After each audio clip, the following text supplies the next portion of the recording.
I'm Tony Yeung. I'm a partner with ZS Associates, a sales and marketing consulting firm focused on the travel industry, and I'm also a member of the Sales Advisory Board for HSMAI.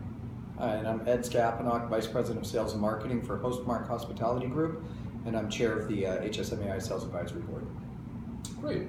So, just to start the conversation, Ed, I wonder if you could just maybe share some of your thoughts on some of the things that you think the hotel salespeople, hotel sales in general, has been doing well in the last few years.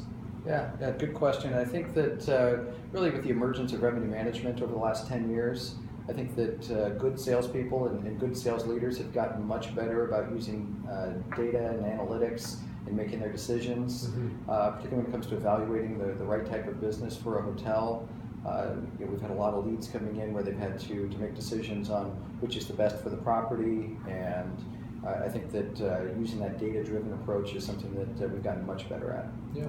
I mean, I couldn't agree more. I think I see that very much with the clients we work with in the industry, and particularly with how well the industry has done in the last several years. I think it's really necessitated that sales up their game and really understand profitability of different pieces of business. To be able to find that right business and sell internally on why we need to take it. So.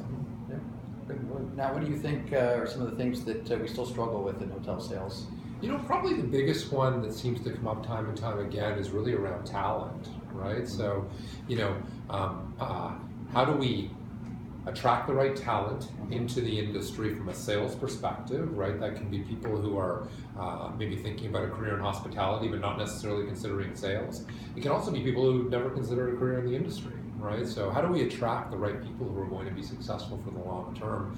And then how do we retain them, right? How do we develop and retain them in the industry so that they're not, using this necessarily, I think we hear a lot of using this maybe as a stepping stone and then moving into a career in sales and in somewhere else in another industry. So how do we attract and retain the best talent, I think is one of the things that I hear a lot.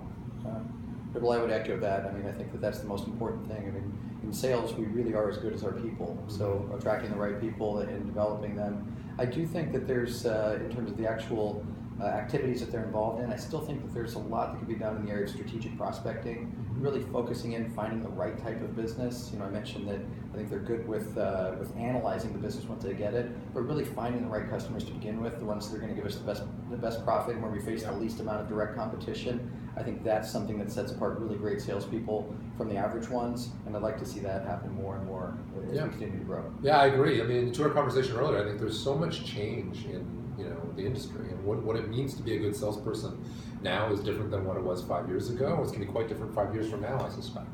So, how do we develop a clear picture of what does really good look like, and how do we develop and put the processes and tools in place to help people be really successful at this, at some of the things you're talking about.